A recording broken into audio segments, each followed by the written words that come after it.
Good morning.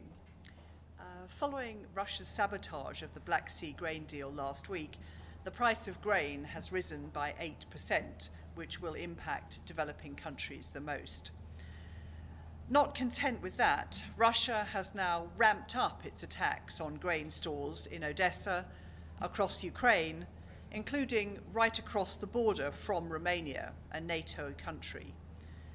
These include strikes using an unusually large number of AS-4 kitchen missiles, and these are 5.5-ton weapons which are actually designed to destroy aircraft carriers.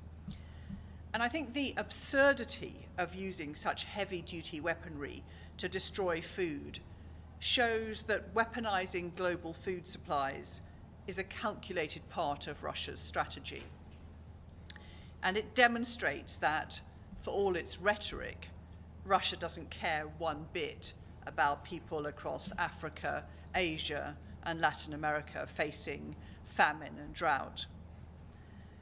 Russia has also announced that all ships proceeding to Ukrainian ports will be considered as potential carriers of military cargo.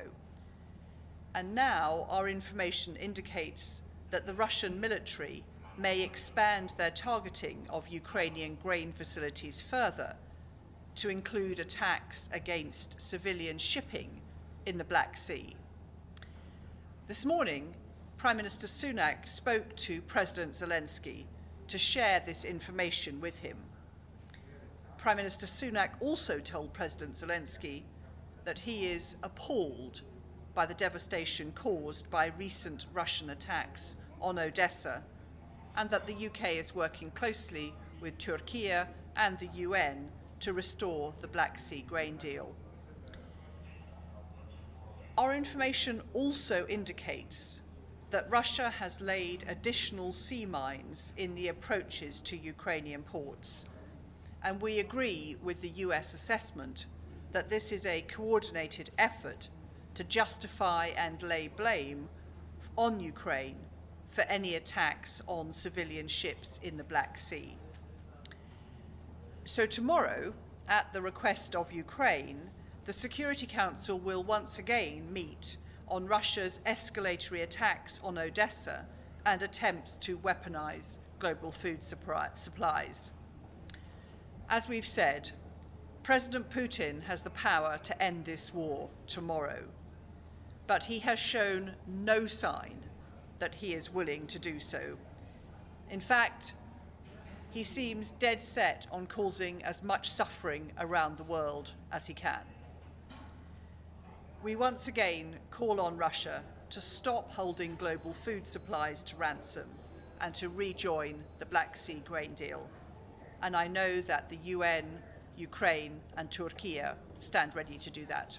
Thank you. Ambassador. First, Russia has had a very good harvest this year, so the rise in grain prices just means President Putin's actually going to get more income, does it not? And secondly, African leaders are heading, or some of them, to St. Petersburg. What's your message to those countries that are going to see President Putin? You're right about the way in which grain prices is another way that Putin is managing to do well out of this appalling war, and his discounted oil sales to China and to India are another part of that. I think the Russia-Africa summit this week is a very important one. It would be wonderful if African leaders were really strong in their messaging to President Putin. I think they've been more than provoked. You'll remember that last week the Russians were clear that they would consider it an act of war if South Africa arrested Putin when he was there for the BRICS summit. But more importantly, I think it's worth looking at the history here.